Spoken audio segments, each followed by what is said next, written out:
ರಾಮಾಪುರದಲ್ಲಿ ಈ ವರ್ಷ ಚಳಿ ಮಾಮೂಲಿಯಾಗಿರ್ಲಿಲ್ಲ. ಡಿಸೆಂಬರ್ ಕೊನೆಗೆ ಬರುವ ಹೊತ್ತಿಗೆ ಚಳಿ ಹುಲಿಯ ಹಾಗೆ ಪಂಜಾ ಬೀಸ್ತಾ ಇರುತ್ತೆ. ಊರೆಲ್ಲ ರಗ್ಗುಗಳಲ್ಲಿ ತುಂಬಿಕೊಂಡಿದ್ರೆ ಪ್ರಸಾದನ ಮನೆಯಲ್ಲಿ ಮಾತ್ರ ನ್ಯೂ ಇಯರ್ ಹಡಾಹುಡಿ ಶುರುವಾಗಿರುತ್ತೆ. ಹೊಸ ವರ್ಷ ಬರ್ತಾ ಇದೆ ಅಂದ್ರೆ ಸಾಕು, ಆ ಮನೆಯಲ್ಲಿ ಹೊಸ ಜಗಳಗಳು ಕೂಡ ಶುರುವಾಗುತ್ತದೆ. ಮುಖ್ಯವಾಗಿ ಆ ಮೂವರು ಸೊಸೆಯಂದರಲ್ಲಿ ನಡೆಯುವ ಚರ್ಚೆಗಳು ಪಾರ್ಲಿಮೆಂಟ್ ಸಮಾವೇಶವನ್ನು ನೆನಪಿಗೆ ತರಿಸುತ್ತೆ. ಹಬ್ಬ, ಏನ್ ಶಾರದಾ ಈ ಚಳಿ! ಹೋದ ವರ್ಷಕ್ಕಿಂತ ಈ ವರ್ಷ ಮತ್ತೂ ಹೆಚ್ಚಾಗಿದೆ. ನ್ಯೂ ಇಯರ್ ಬರ್ತಾ ಇದೆ ಹೊರತು ಈ ಚಳಿ ಮಾತ್ರ ಹೋಗ್ತಾ ಇಲ್ಲ. ಹೌದು ರೀ, ಟಿವಿಲ್ ಹೇಳಿದರೆ ಬರುವ 2 ದಿನ ಇನ್ನೂ ಚಳಿ ಹೆಚ್ಚಾಗುತ್ತಂತೆ. ನೀವು ಜಾಗೃತಿಯಾಗಿರಿ, ಆ ಮಫ್ಲರ್ ತೆಗಿಬೇಡಿ. ಚಳಿ ವಿಷಯ ಹೋಗ್ಲಿ ಹೊರತು ನಾಳೆ ರಾತ್ರಿ 31st ನೈಟ್ ಅಲ್ವಾ? ನಮ್ಮ ಮನೇಲಿ ಪ್ಲಾನ್ ಏನು? ಹೋದ ವರ್ಷ 3 ಸೊಸೆಯಂದ್ರು ಸೇರಿ ಅದೇನೋ ಕೇಕ್ ಮಾಡಿದ್ರು, ಅದು ಕಲ್ಲಾಗಿತ್ತು. ಈ ಸಲ ಏನಾದ್ರೂ ಒಳ್ಳೆ ಪ್ಲಾನ್ ಇದೆಯಾ ಇಲ್ವಾ? ಏನು ರೀ, ಅವ್ರನ್ನೇ ಕೇಳ್ಬೇಕು. ಅನಾಮಿಕಾ ಬೆಳಗ್ಗೆನೆ ಎದ್ದು ರಂಗೋಲಿ ಹಾಕಿದ್ದಾಳೆ. ಅವನಿ ಅಂಜಲಿ ಇನ್ನೂ ಎದ್ದಿಲ್ಲ. ಇಷ್ಟರಲ್ಲಿ ಅನಾಮಿಕಾ ಅಡುಗೆ ಮನೆಯಿಂದ ಹೊರಗೆ ಬರ್ತಾಳೆ. ಕೈಯಲ್ಲಿ ಟಿಫಿನ್ ಪ್ಲೇಟ್ಸ್ ಇರುತ್ತೆ. ಮಾವಯ್ಯನವ್ರೆ, ಬಿಸಿ ಬಿಸಿಯಾಗಿ ಇಡ್ಲಿ ತಿನ್ನಿ. ಚಟ್ನಿಲಿ ಶುಂಠಿ ಸ್ವಲ್ಪ ಹೆಚ್ಚಾಗಿದ್ದೀನಿ, ಚಳಿಗೆ ಒಳ್ಳೇದು. ಅಮ್ಮ ಅನಾಮಿಕಾ, ನೀನು ಬಂಗಾರ ತಾಯಿಯಮ್ಮ. ಬೆಳಿಗ್ಗೆನೆ ಎದ್ದು ಇಡ್ಲಿ ಚಟ್ನಿ ಮಾಡಿದ್ಯಾ? ಮತ್ತೆ ನೀನು ವಾರಗಿತ್ತೀರಲ್ಲಿ? ಅವರು ಈಗಲೇ ಎದ್ದಿದ್ದಾರೆ ಮಾವಯ್ಯ, ಫ್ರೆಶ್ ಅಪ್ ಆಗ್ತಾ ಇದ್ದಾರೆ. ಸ್ವಲ್ಪ ಹೊತ್ತಿಗೆ ಅವನಿ ಅಂಜಲಿ ಬರುತ್ತಾರೆ. ಇಬ್ಬರು ಸ್ಟೈಲಿಶ್ ವಿಂಟರ್ ವೇರ್ ಹಾಕೊಂಡಿರ್ತಾರೆ. ಗುಡ್ ಮಾರ್ನಿಂಗ್ ಮಾವಯ್ಯ. ಗುಡ್ ಮಾರ್ನಿಂಗ್ ಅತ್ತೆ. ಹಾಯ್ ಮಾವಯ್ಯ. ಹಾಯ್ ಅತ್ತೆ. ನಾಳೆ new year. I am so excited. Good morning ತಾಯಿ ಅಂದ್ರೆ ಆ ಎಕ್ಸೈಟ್ಮೆಂಟ್ ಏನು ಅಡಿಗೆ ಮನೆಯಲ್ಲಿ ತೋರಿಸಿದ್ರೆ ನಮಗೆ ಸ್ವಲ್ಪ ಕಾಫಿ ಆದ್ರೂ ಸಿಕ್ಕುತ್ತೆ ಏನೋ. ಕಾಫಿನ? ಅನಾಮಿಕಾ ಅಕ್ಕ ಇದಲ್ಲ ಮಾವಯ್ಯ. ಅಕ್ಕ, ನನಗೆ strong coffee please. Anjali, new year resolution ಕೆಳಗಡೆ ಸ್ವಂತವಾಗಿ ಕಾಫಿ ಮಾಡೋದು ಕಲ್ತ್ಕೋಬೋದಲ್ಲ? ಅತ್ತೆ, ನನ್ನ ರೆಸಲ್ಯೂಷನ್ ಏನು ಅಂತ ಗೊತ್ತಾ? No work, only chill. ಆದ್ರೂ ಈ ಚಳಿಗಾಲದಲ್ಲಿ ಕೆಲಸ ಮಾಡೋದು ನನ್ನಿಂದಾಗಲ್ಲ. ಮಾವಯ್ಯ, ಈ ಇಡ್ಲಿ ಕಾಫಿ ಪಕ್ಕಕ್ಕಿಡಿ. ನಾಳೆ ನೈಟ್ ಪಾರ್ಟಿ ಬಗ್ಗೆ ಮಾತಾಡೋಣ. ಈ ಸಲ ನಾವು ಏನಾದ್ರೂ ಗ್ರ್ಯಾಂಡ್ ಆಗಿ ಪ್ಲಾನ್ ಮಾಡಬೇಕು. ಗ್ರ್ಯಾಂಡ್ ಆಗ ಅಂದ್ರೆ ಮತ್ತೆ ಎಷ್ಟು ಖರ್ಚು ಮಾಡೋಣ ಅಂತ? ಅಣ್ಣಯ್ಯ, ನೀನ್ ಯಾವತ್ತು ದುಡ್ಡಿನ ಬಗ್ಗೆ ಆಲೋಚಿಸ್ತೀಯ. ನ್ಯೂ ಇಯರ್ ಅಂದ್ರೆ ಸೆಲೆಬ್ರೇಷನ್. ಅವನಿ, ನಿನ್ನ ಪ್ಲಾನ್ ಏನೋ ಹೇಳು. ನನ್ ಪ್ಲಾನ್ ಏನು ಅಂದ್ರೆ, ನಾವು ಸಿಟಿಯಲ್ಲಿರುವ ಒಂದು ದೊಡ್ಡ ರಿಸಾರ್ಟ್ಗೆ ಹೋಗೋಣ. ಅಲ್ಲಿ open air dinner, DJ nights ಇರುತ್ತೆ. ಎಂಟ್ರಿ ಟಿಕೆಟ್ ಒಬ್ಬೊಬ್ಬರಿಗೆ 5,000ನೇ. ಆ ಮಾತನ್ನು ಕೇಳಿ ಪ್ರಸಾದನ ಗಂಟಲಿಗೆ ಇಡ್ಲಿ ಅಡ್ಡಕ್ಕೆ ಸಿಕ್ಕಿ ಕೆಮ್ತಾನೆ. ಏನಮ್ಮ, 5,000ನಾ? ಅದು ಒಬ್ಬೊಬ್ಬರ್ಗ? ಅಂದ್ರೆ ನಾವೆಲ್ಲರೂ ಹೋದ್ರೆ ಸುಮಾರಾಗಿ 40,000 ಆಗುತ್ತೆ. ಆ ದುಡ್ಡಿನಿಂದ ಊರೆಲ್ರಿಗ ಅನ್ನದಾನ ಮಾಡಬಹುದು, ಗೊತ್ತಾ? ಮಾವಯ್ಯ ಪ್ಲೀಸ್, ಅನ್ನದಾನ ಯಾವಾಗಾದ್ರೂ ಮಾಡಬಹುದು. ಆದ್ರೆ ನ್ಯೂ ಇಯರ್ ಡಿಜೆ ನೈಟ್ಸ್ ವರ್ಷಕ್ಕೊಂದೇ ಸಲ ಬರುತ್ತೆ. ನಾನು ಆಲ್ರೆಡಿ ಆನ್ಲೈನ್ ನಲ್ಲಿ ಡ್ರೆಸ್ ಕೂಡ ಆರ್ಡರ್ ಮಾಡ್ಕೊಂಡಿದ್ದೀನಿ. ಹೌದಪ್ಪ, ಅಂಜಲಿಗೆ ಡ್ಯಾನ್ಸ್ ಅಂದ್ರೆ ತುಂಬಾ ಇಷ್ಟ. ನಾವು ಹೋಗೋಣಪ್ಪ. ನನಗೆ ರಿಸಾರ್ಟು ಆ ಡಿಜೆ ಸೌಂಡು ಆಗಲ್ಲ ಅಂತ ನಾನು ಬರಲ್ಲ. ನಿಮ್ಮ ಅಪ್ಪಂಗೆ ಕೂಡ ಈ ಚಳಿನಲ್ಲಿ ಓಪನ್ ಏರ್ ಡಿನ್ನರು ಸೆಟ್ ಆಗಲ್ಲ. ಅತ್ತೆ ಹೇಳಿದ್ದು ನಿಜಾನೇ ಅವನಿ. ಮಾವಯ್ಯನಿಗೆ ಆರೋಗ್ಯ ಚೆನ್ನಾಗಿಲ್ಲ. ಅಷ್ಟು ಚಳಿಯಲ್ಲಿ ಹೊರಗಡೆ ಇದ್ರೆ ಮತ್ತೆ ಜ್ವರ ಬರುತ್ತೆ. ನಾವು ಮನೆಯಲ್ಲೇ ಸೆಲೆಬ್ರೇಟ್ ಮಾಡ್ಕೊಳ್ಳೋಣ. ಮನೆಯಲ್ಲ? ನೋ ಅಕ್ಕ, ಮನೇಲಿ ಏನ್ ಮಾಡ್ತೀವಿ? ಟಿವಿ ನೋಡ್ಕೊಂಡು ಮಲ್ಗೋದೇನಾ? ಹೌದು, ಹೋದ್ ಸಲದ ಹಾಗೆ ಅಂತಾಕ್ಷರಿ ಆಟ ಆಡೋಣವಾ? ನನಗೆ ಆ ಹಳೆ ಹಾಡು ಬರಲ್ಲಪ್ಪ. ಅಂತಾಕ್ಷರಿ ಅಲ್ಲ ಅವನಿ, ನಾವು ಟೆರೆಸ್ ಮೇಲೆ ಚಿಕ್ಕದಾದ ಪಾರ್ಟಿ ಅರೇಂಜ್ ಮಾಡೋಣ. ಚಳಿಗೆ ಬೆಂಕಿ ಹಾಕೊಳ್ಳೋಣ, ಎಲ್ರೂ ಸೇರಿರೋಣ, ಹಾಡು ಹಾಡೋಣ. ಅನಾಮಿಕಾ, ಈ ಐಡಿಯಾ ಚೆನ್ನಾಗಿದೆ. ಬಜೆಟ್ ಕಡಿಮೆ, ಆನಂದ ಹೆಚ್ಚು. ಆದ್ರೆ ಅವನಿ ಡಿಸಪಾಯಿಂಟ್ ಆಗ್ತಾಳೆ ಅಣ್ಣಯ್ಯ. ಸರಿ, ಹಾಗಾದ್ರೆ ಒಂದ್ ಕೆಲಸ ಮಾಡೋಣ. ನಾಳೆ ರಾತ್ರಿ ಪಾರ್ಟಿ ಬಾಧ್ಯತೆ ನೀವು 3 ಸೊಸೆಯಂದ್ರದ್ದೇ. ಯಾರಿಗೆ ಇಷ್ಟ ಹಾಗೆ ಅವ್ರು ಅರೇಂಜ್ ಮಾಡಿ. ಆದ್ರೆ ಒಂದು ಕಂಡೀಷನ್. ಏನ್ ಮಾವಯ್ಯ? ಬಜೆಟ್ 5,000ಗಿಂತ ಹೆಚ್ಚಾಗಬಾರ್ದು. ಆದ್ರೂ ಎಲ್ರು ಸಂತೋಷವಾಗಿರ್ಬೇಕು, ಮನೆಯಲ್ಲೇ ಪಾರ್ಟಿ ಆಗ್ಬೇಕು. ಈ 3 ಕಂಡೀಷನ್ಗೆ ಯಾರು ಬೆಸ್ಟ್ ಪ್ಲಾನ್ ಹೇಳ್ತಾರೋ ನೋಡೋಣ. ಈ ಮನೆನಲ್ಲ, ಸರಿ ಅಂದ್ರೆ ನಾನು ಡೆಕೋರೇಷನ್ ನೋಡ್ಕೋತೀನಿ. ಅವನೇ ನೀನು ಫುಡ್ ಆರ್ಡರ್ ಮಾಡು. ಅನಾಮಿಕಾ ಅಕ್ಕ, ನೀನು ಕ್ಲೀನಿಂಗ್ ನೋಡ್ಕೋ. ಸರಿ ಅಂಜಲಿ. ಇನ್ನು ಮಧ್ಯಾಹ್ನ ಅವನಿ ಅಂಜಲಿ ತಮ್ಮ ರೂಮಿನಲ್ಲಿ ಪ್ಲಾನಿಂಗ್ ಮಾಡ್ತಾ ಇರ್ತಾರೆ. ಅನಾಮಿಕಾ ಅಡಿಗೆ ಮನೆಯಲ್ಲಿ ಕೆಲಸ ಮಾಡ್ತಾ ಇರ್ತಾಳೆ. ಅಂಜಲಿ, ಈ 5,000 ಬಜೆಟ್ ಅಲ್ಲಿ ನಾವು ಗ್ರ್ಯಾಂಡ್ ಪಾರ್ಟಿ ಹೇಗೆ ಮಾಡ್ತೀವಿ? ಮಾವಯ್ಯ ತುಂಬಾ ಜಿಪಂಡ್ರಾಗಿದ್ದಾರೆ. ಈ ಮಧ್ಯ ಪಾರ್ಟಿಂಗ್ ಬಾಕ್ಸ್ ಅಂತ ಸಿಗ್ತಾ ಇದೆ. ಡೆಕೋರೇಷನ್ ಐಟಮ್ಸ್, ಬಲೂನ್ಸ್ ಎಲ್ಲ ಅದರಲ್ಲೇ ಇರುತ್ತೆ. ನಾವು ಆನ್ಲೈನ್ ನಲ್ಲಿ ಆರ್ಡರ್ ಮಾಡೋಣ ಅವನಿ. ಫುಡ್ ಕೂಡ ಸ್ವಿಗ್ಗಿನಲ್ಲಿ ಆರ್ಡರ್ ಮಾಡೋಣ. Good idea. ನಾನು ಕಾಂಟಿನೆಂಟಲ್ ಫುಡ್ ಆರ್ಡರ್ ಮಾಡ್ತೀನಿ. ಪಿಜ್ಜಾ, ಪಾಸ್ತಾ, ಬರ್ಗರ್ಸ್, ನಾವು ಮಾಡರ್ನ್ ಆಗಿ ಸೆಲೆಬ್ರೇಟ್ ಮಾಡಬೇಕು. ಅನಾಮಿಕಾ ಅಕ್ಕ ಮಾಡುವ ಪುಳಿಯೋಗರೆ ಸಾರು ನನಗ್ ಬೇಡ. ಹೌದು, ಆ ಪುಳಿಯೋಗರೆ ತಿಂದು ತಿಂದು ಬೋರ್ ಹೊಡೆದಿದೆ. ನಾನು ಈಗ ಡೆಕೋರೇಷನ್ ಐಟಮ್ ಆರ್ಡರ್ ಮಾಡ್ತಾ ಇದ್ದೀನಿ, ನಾಳೆ ಸಾಯಂಕಾಲಕ್ಕೆ ಬಂದ್ಬಿಡುತ್ತೆ. ಇಷ್ಟರಲ್ಲಿ ಅನಾಮಿಕಾ ಅಲ್ಲಿಗೆ ಬರುತ್ತಾಳೆ. ಕೈಯಲ್ಲಿ ಬಿಸಿಯಾದ ಟೀ ಕಪ್ ಇರುತ್ತೆ. ಟೀ ತಗೊಳ್ಳಿ. ಪ್ಲಾನಿಂಗ್ ಎಲ್ಲಿವರೆಗೆ ಬಂತು? ನಮ್ಮ ಪ್ಲಾನಿಂಗ್ ಸೂಪರ್ ಅಕ್ಕ. ನಾವೆಲ್ಲ ಆನ್ಲೈನ್ನಲ್ಲೇ ನೋಡ್ಕೋತೀವಿ. ನೀನು ಅಡಿಗೆ ಮನೆಯಲ್ಲಿ ಕಷ್ಟಪಡಬೇಕಾದ ಅಗತ್ಯವಿಲ್ಲ. ನಾಳೆ ಕಿಚನ್ ಕ್ಲೋಸ್. ಕಿಚನ್ ಕ್ಲೋಸಾ? ಮತ್ತೆ ಮಾವ ಹಿಂಗೆ ಪಿಜ್ಜಾ ಹಿಡಿಸಲ್ವಲ್ಲ, ಅವರಿಗೆ ಬಿಸಿ ಬಿಸಿಯಾದ ನಮ್ಮ ಅಡಿಗೆನೇ ಇಷ್ಟ. ಅಕ್ಕ, ಒಂದು ದಿನ ಅಡ್ಜಸ್ಟ್ ಆಗು ಅಂತ ಹೇಳಿ. ಪಾರ್ಟಿ ಅಂದ್ರೆ ವೆಸ್ಟರ್ನ್ ಕಲ್ಚರು. ಸರಿ ಸರಿ, ನಿಮ್ಮಿಷ್ಟ. ಆದ್ರೆ ನನ್ನ ಜಾಗ್ರತೆನಲ್ಲಿ ನಾನಿರ್ತೀನಿ ಎಂದು ಅನಾಮಿಕಾ ಹೊರಟು ಹೋಗುತ್ತಾಳೆ. ಅವನಿ ಅಂಜಲಿ ಇಬ್ಬರು ನಗುತ್ತಾರೆ. ನೋಡಿದ್ಯಾ, ಅಕ್ಕ ಯಾವಾಗ್ಲೂ ಹೀಗೆ ಓಲ್ಡ್ ಫ್ಯಾಷನ್. ನಾಳೆ ನಮ್ಮ ಪಾರ್ಟಿನ ಚೆನ್ನಾಗಿ ಮಾಡ್ಬೇಕು. ಇನ್ನು ಅದು ಡಿಸೆಂಬರ್ 31ನೇ ತಾರೀಕು. ಬೆಳಿಗ್ಗೆ ಅನಾಮಿಕಾ ಹಿತ್ತಲಿನಲ್ಲಿ ಸೌದೆ ಒಲೆ ತಯಾರು ಮಾಡ್ತಾಳೆ. ರಮೇಶ್ ಆಕೆಗೆ ಸಹಾಯ ಮಾಡ್ತಾ ಇರ್ತಾನೆ. ಅನಾಮಿಕಾ, ಅವರು ಆನ್ಲೈನ್ ನಲ್ಲಿ ಆರ್ಡರ್ ಮಾಡ್ತೀನಿ ಅಂತಿದ್ರಲ್ಲ, ನೀನೇನಕ್ಕೆ ಈ ಚಳಿನಲ್ಲಿ ಕಷ್ಟಪಡ್ತಾ ಇದೀಯಾ? ನನಗೆ ಅವರ ಪ್ಲಾನಿಂಗ್ ಮೇಲೆ ನಂಬಿಕೆ ಇಲ್ಲ ಆದ್ರಿಂದ. ಆದ್ರೆ ಮಾವ ಹಿಂಗೆ ಅತ್ತೆ ಹಿಂಗೆ ಆ ಹೊರಗಡೆದೆ ಊಟ ಹಿಡಿಸಲ್ಲ. ಮೈಲಾಗಿ ಇದು ಚಳಿಗಾಲ. ಡೆಲಿವರಿ ಬರೋ ಹೊತ್ತಿಗೆ ತಣ್ಣಗಾದ್ರೆ ಯಾರು ತಿಂತಾರೆ? ಅದಕ್ಕೆ ನಾನು ಬ್ಯಾಕಪ್ ಪ್ಲಾನ್ ರೆಡಿ ಮಾಡ್ತಾ ಇದ್ದೀನಿ. ಏನ್ ಮಾಡ್ತಾ ಇದೀಯಾ? ರಾತ್ರಿಗೆ ಚಳಿಗಾಲದ ಸ್ಪೆಷಲ್ ಮೆನು: ರಾಗಿ ಮುದ್ದೆ, ನಾಟಿ ಕೋಳಿ ಹುಳಿ, ಮೆಣಸಿನ ಸಾರು. ಡೆಸರ್ಟ್ ಕೆಳಗೆ ತುಪ್ಪದ ಒಬ್ಬಟ್ಟು, ಹಾಗೆ ಸ್ನಾಕ್ಸ್ ಕೆಳಗೆ ಮಿರ್ಚಿ ಬಜ್ಜಿ, ಚಿಕನ್ ಪಕೋಡ. ಹಬ್ಬ, ಹೆಸರು ಹೇಳ್ತಾ ಇದ್ರೆ ಹಸುವೆ ಆಗ್ತಾ ಇದೆ. ಅವರ ಪಿಜ್ಜಾಗಳೇನು ಬರುತ್ತೆ ಇದ್ರ ಮುಂದೆ? ನಿನ್ನ ಪ್ಲಾನ್ ಏನು ಸೂಪರ್. ಇದು ನಮ್ಮ ಸೀಕ್ರೆಟ್. ಅವ್ರ ಪ್ಲಾನ್ ಸಕ್ಸಸ್ ಆದ್ರೆ ಸಂತೋಷನೇ. ಒಂದು ವೇಳೆ ಫೇಲ್ ಆದ್ರೆ ನಮ್ಮ ಪ್ಲಾನ್ ರೆಡಿ ಆಗಿರುತ್ತೆ. ಇನ್ನು ಸಾಯಂಕಾಲವಾಗುತ್ತದೆ. ಮತ್ತೊಂದು ಕಡೆ ಹಾಲ್ನಲ್ಲಿ ಅವನಿ ಅಂಜಲಿ ಡೆಕೋರೇಷನ್ಗಾಗಿ ಎದುರು ನೋಡ್ತಾ ಇರ್ತಾರೆ. ಏನವನಿ, ಡೆಲಿವರಿ ಇನ್ನೂ ಬಂದಿಲ್ಲ? ಬರುತ್ತೆ ಕಣೆ ಅಂಜಲಿ, ಟ್ರಾಫಿಕ್ ಏನೋ. ಫುಡ್ ಕೂಡ 7 ಗಂಟೆಗೆ ಕೊಟ್ಟಿದ್ದೀನಿ. ಇನ್ನು ರಾತ್ರಿ 7 ಗಂಟೆ ಆಗುತ್ತದೆ. ಹೊರಗಡೆ ಕತ್ತಲೆ, ಚಳಿಯ ತೀವ್ರತೆ ಹೆಚ್ಚಾಗುತ್ತದೆ. ಅವನಿ ಅಂಜಲಿ ಗಾಬರಿ ಆಗ್ತಾ ಇರ್ತಾರೆ. ಹಲೋ ಹಲೋ, ಡೆಲಿವರಿ ಬಾಯ್ ಎಲ್ಲಿದ್ದೀರಾ? ಮೇಡಮ್, ಹೊಗೆ ಮಂಜಿನಿಂದ ರೋಡ್ ಕಾಣಿಸ್ತಾ ಇಲ್ಲ. ಮೇಲಾಗಿ ನನ್ನ ಬೈಕ್ ಪಂಚರ್ ಆಗಿದೆ, ಬರೋದಕ್ಕೆ ಲೇಟ್ ಆಗುತ್ತೆ. ಇಲ್ಲ, ನೀವು ಆರ್ಡರ್ ಕ್ಯಾನ್ಸಲ್ ಮಾಡ್ಕೋಬಹುದು. ಕ್ಯಾನ್ಸಲಾ? ಈಗ ಕ್ಯಾನ್ಸಲ್ ಮಾಡಿದ್ರೆ ನಮ್ಮ ಪಾರ್ಟಿ ಏನಾಗುತ್ತೆ? ಅವನಿ, ನನ್ನ ಡೆಕೋರೇಷನ್ ಬಾಕ್ಸ್ ಬಂತು ಹೊರತು. ಇಲ್ಲಿ ನೋಡು. ಅಂಜಲಿ ಒಂದು ಚಿಕ್ಕ ಬಾಕ್ಸ್ ಅನ್ನು ತೋರಿಸುತ್ತಾಳೆ. ಏನಿದು ಇಷ್ಟು ಚಿಕ್ಕದಾಗಿದೆ? ಇದರಲ್ಲಿರೋ ಬಲೂನ್ಸ್ ಎಲ್ಲ ಹೊರತೋಗಿದೆ. ಆ ಲೈಟ್ಸ್ ಏನೋ ಬೆಳಗ್ತಾ ಇಲ್ಲ. ಮೋಸ ಹೋದ್ವಿ ಅವನಿ. ಹಾಲ್ನಲ್ಲಿ ಪ್ರಸಾದ್, ಶಾರದಾ ಮಕ್ಕಳು ಎಲ್ಲರೂ ಕೂತಿರುತ್ತಾರೆ. ಎಲ್ರಿಗೂ ಹಸುವೆ ಆಗ್ತಾ ಇರುತ್ತೆ. ಏನಮ್ಮ ಸೊಸಿ ಅಂದ್ರೆ, 8 ಆಗ್ತಾ ಇದೆ. ಪಾರ್ಟಿ ಸ್ಟಾರ್ಟ್ ಮಾಡ್ತೀರಾ? ಹಸುವೆ ಸಾಯಿಸ್ತಾ ಇದೆ ಒಂದ್ ಕಡೆ. ಅವನಿ, ಪಿಜ್ಜಾ ಬಂತಾ? ನನಗೆ ಹಸುವೆ ಆಗ್ತದೆ. ಅದು ಸುರೇಶ್, ಡೆಲಿವರಿ ಲೇಟ್ ಆಗುತ್ತಂತೆ. ಮಂಜಿನಿಂದ ಟ್ರಾಫಿಕ್ ಜಾಮ್ ಅಂತೆ. ಮತ್ತೆ ಡೆಕೋರೇಷನ್ ಅಲ್ಲಿ ಮನೆ ಎಲ್ಲ ಹಾಗೆ ಇದೆ. ಆನ್ಲೈನ್ ಅವನು ಮೋಸ ಮಾಡ್ದ ಅರುಣ್. ಲೈಟ್ಸ್ ಬೆಳಗ್ತಾ ಇಲ್ಲ. ನಾನು ಮೊದ್ಲೇ ಹೇಳ್ದೆ, ಈ ಆನ್ಲೈನ್ ಆರ್ಡರ್ ಎಲ್ಲ ಕೆಲ್ಸಕ್ಕೆ ಬರಲ್ಲ ಅಂತ. ಈಗ ನ್ಯೂ ಇಯರ್ ನೈಟು ಹಸುವೆಂದಿರೋಣ ಅಂತ್ಯಾ? ಛೇ, ಒಳ್ಳೆ ಊಟ ಮಾಡೋಣ ಅಂತ ಅಂದ್ಕೊಂಡೆ. ಶಾರದಾ, ಈಗ ಅಡ್ಗೆ ಮನೇಲಿ ಏನಿದೆ? ಅನಾಮಿಕನ್ ಕೇಳ್ದೆ, ಕಿಚನ್ ಕ್ಲೋಸ್ ಮಾಡೋ ಅಂದಿದ್ದಾರೆ ಅಂತ ಹೇಳಿ. ಅವಳು ಕೂಡ ಏನೂ ಮಾಡಿಲ್ಲ ಅನ್ಕೋತೀನಿ. ಈಗ ಉಪ್ಮಾ ಬಿಟ್ಟಿನ್ನೇನಿಲ್ಲ. ನ್ಯೂ ಇಯರ್ ನೈಟ್ ಉಪ್ಪಿಟ್ಟ? ಛೀ, ನನ್ನ ಲೈಫಲ್ಲಿ ವರ್ಸ್ಟ್ ನೈಟ್ ಇದು. ಸಾರಿ ಮಾವಯ್ಯ, ನನ್ನ ಪ್ಲಾನ್ ಫೇಲ್ ಆಯ್ತು. ಇಷ್ಟರಲ್ಲಿ ಮನೆಯ ಟೆರೇಸ್ ಮೇಲಿಂದ ಗಟ್ಟಿಯಾಗಿ ಚಪ್ಪಾಳಿ ಸದ್ದು ಕೇಳಿಸುತ್ತದೆ. ಏನೋ ಹಾಡು ಕೂಡ ಕೇಳಿಸುತ್ತೆ. ಅಪ್ಪ, ಅಮ್ಮ, ಎಲ್ರು ಮೇಲಕ್ಕೆ ಬನ್ನಿ, ಪಾರ್ಟಿ ರೆಡಿ. ಪಾರ್ಟಿನ? ಮೇಲೆ ಯಾರಿದ್ದಾರೆ? ಅನಾಮಿಕಾ ಅಕ್ಕ ಇಲ್ವಲ್ಲ. ಮೇಲೆ ಏನ್ ಮಾಡ್ತಾ ಇದ್ದಾಳೆ? ಎಲ್ಲರೂ ಆಶ್ಚರ್ಯದಿಂದ ಮೆಟ್ಟಿಲು ಹೊತ್ತು ಟೆರೇಸ್ಗೆ ಹೋಗುತ್ತಾರೆ. ಅಲ್ಲಿ ದೃಶ್ಯ ನೋಡಿ ಎಲ್ಲರೂ ಬಾಯಿ ಬಿಡ್ತಾರೆ.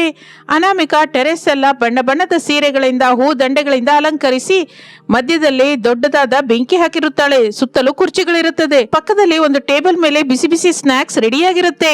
ಬನ್ನಿ ಬನ್ನಿ, ವೆಲ್ಕಮ್ ಟು ಅನಾಮಿಕಾಸ್ ದಾಬಾ. ಅರೆ ರೇ, ಏನ್ ಮಾಡಿದ್ಯಮ್ಮ ಅನಾಮಿಕಾ? ಇದೇನೆ ಪಾರ್ಟಿ ಅಂದ್ರೆ? ಅಕ್ಕ, ಈ ಡೆಕೋರೇಷನ್ ಯಾವಾಗ ಮಾಡಿದೆ? ತುಂಬಾ ಚೆನ್ನಾಗಿದೆ. ನಿಮ್ಮ ಆನ್ಲೈನ್ ಸಾಮಾನು ಬರಲ್ಲ ಅಂತ ನನಗೆ ಮೊದಲೇ ಅನುಮಾನ ಇತ್ತು ಅಂಜಲಿ. ಅದಕ್ಕೆ ನಮ್ಮ ಮನೆಯಲ್ಲಿರುವ ಹಳೆ ಸೀರೆಗಳಿಂದ ಅರೇಂಜ್ ಮಾಡಿದೆ. ಹೇಗಿದೆ? ಸೂಪರ್ ಅಕ್ಕ.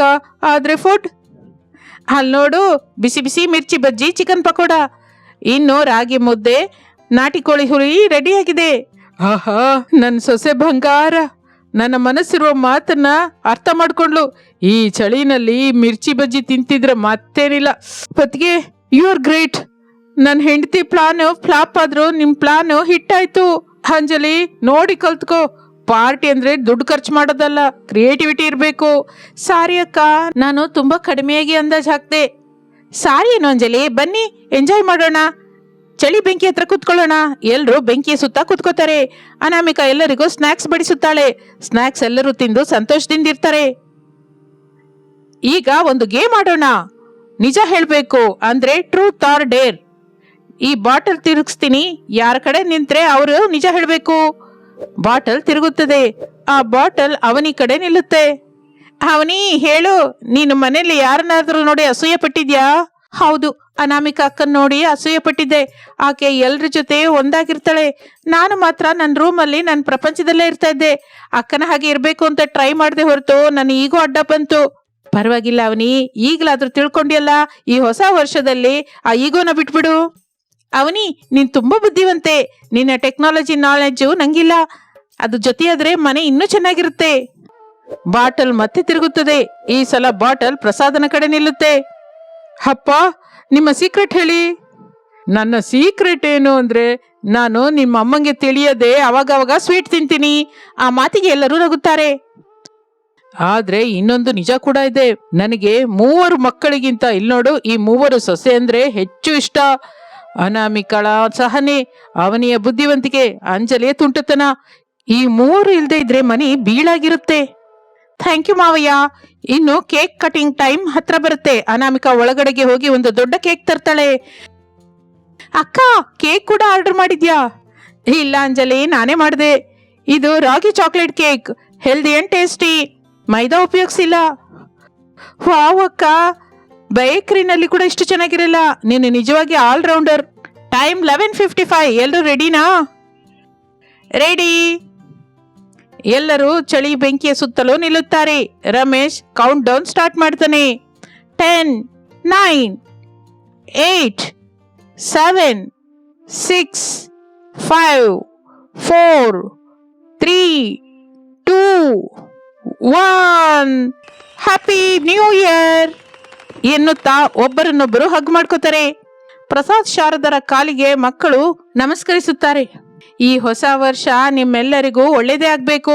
ಮುಖ್ಯವಾಗಿ ನಿಮ್ಮ ಮನಸ್ಸಿನಲ್ಲಿರುವ ಚಿಕ್ಕ ಚಿಕ್ಕ ಗಲಾಟೆ ಹೋಗಿ ಅಕ್ಕ ತಂಗಿಯರ ಹಾಗೆ ಒಂದಾಗಿರ್ಬೇಕು. ಅತ್ತೆ, ನಾವು ಈ ದಿನ ನಿಮ್ಗೊಂದು ಪ್ರಾಮಿಸ್ ಮಾಡ್ತೀವಿ. ಇನ್ನು ಮೇಲೆ ನಾನು ಅಂಜಲಿ ಮನೆ ಕೆಲಸದಲ್ಲಿ ಅನಾಮಿಕಾ ಅಕ್ಕಂಗೆ ಸಹಾಯ ಮಾಡ್ತೀವಿ. ಕಿಚನ್ ಒಳಗೆ ಬರೋದಕ್ಕೆ ಸೋಂಬೇರಿತನ ಮಾಡಿದ್ವಿ. ಹೌದು ಅತ್ತೆ, ಅಕ್ಕ ಒಬ್ಳೆ ಕಷ್ಟ ಮಾಡ್ತಾ ಇದ್ರೆ ನೋಡಲಾರ್ದೆ ಹೋಗ್ತಾ ಇದೀವಿ. ನಾವು ಕೂಡ ಅಡಿಗೆ ಕಲ್ತ್ಕೋತೀವಿ. Thank you Ani, thank you Anjali. ನೀವು ಬದಲಾದ್ರೆ ನನಗೆ ಬೆಟ್ಟದಷ್ಟು ಬಲ. ನೀವು ಅಡುಗೆ ಕಲ್ತ್ಕೊಳ್ಳಿ ಹೊರತು ಪ್ರಯೋಗ ಎಲ್ಲ ನನ್ನ ಮೇಲೆ ಮಾಡಬೇಡಿ. ಆ ಮಾತಿಗೆ ಎಲ್ಲರೂ ನಗುತ್ತಾರೆ. ಹೊತ್ತಿಗೆ ಇಷ್ಟಕ್ಕೂ ಡಿನ್ನರ್ ಯಾವಾಗ? ನಾಟಿ ಕೋಳಿ ಹುಳಿ ವಾಸನೆ ನಮ್ಮ ಎಳಿತಾ ಇದೆ. ಬನ್ನಿ ಎಲ್ರೂ ಕೆಳಗೆ ಹೋಗೋಣ. ಡೈನಿಂಗ್ ಟೇಬಲ್ ರೆಡಿ ಆಗಿದೆ. ಇನ್ನು ಅದು ಡೈನಿಂಗ್ ಹಾಲ್. ಎಲ್ಲರೂ ಕೂತ್ಕೊಂಡು ಊಟ ಮಾಡ್ತಾ ಇರ್ತಾರೆ. ಅನಾಮಿಕಾ ಬಡಿಸಿದ ನಾಟಿ ಕೋಳಿ ಹುಲಿ ರಾಗಿ ಮುದ್ದೆಯನ್ನು ತಿನ್ನುತ್ತಾ ಎಲ್ಲರೂ ಮೈಮರ್ತು ಹೋಗ್ತಾರೆ. ಅಮ್ಮ ಅನಾಮಿಕಾ, ಈ ಚಳಿನಲ್ಲಿ ಈ ಬಿಸಿ ಬಿಸಿ ಮುದ್ದೆ ತಿಂತಾ ಇದ್ರೆ ಈ 5 ಸ್ಟಾರ್ ಹೋಟೆಲ್ ಕೂಡ ಇದಕ್ಕೆ ಸಾಟಿ ಆಗಲ್ಲಮ್ಮ. ಅವನಿ, ನಿನ್ನ ಪಿಜ್ಜಾ ಇದ್ರ ಮುಂದೆ ಏನಕ್ಕೂ ಕೆಲ್ಸಕ್ಕೆ ಬರಲ್ಲ. ನಿಜಾನೇ ಮಾವಯ್ಯ, ಆನ್ಲೈನ್ ಫುಡ್ ಅಲ್ಲಿ ಪ್ಲಾಸ್ಟಿಕ್ ಟೇಸ್ಟ್ ಇರುತ್ತೆ. ಅಕ್ಕ ಮಾಡಿದ್ರಲ್ಲಿ ಪ್ರೇಮವಿರುತ್ತೆ. ಅಕ್ಕ, ನಾಳೆ ಕೂಡ ಇದೇ ಮೆನು ರಿಪೀಟ್ ಮಾಡೋಣವಾ?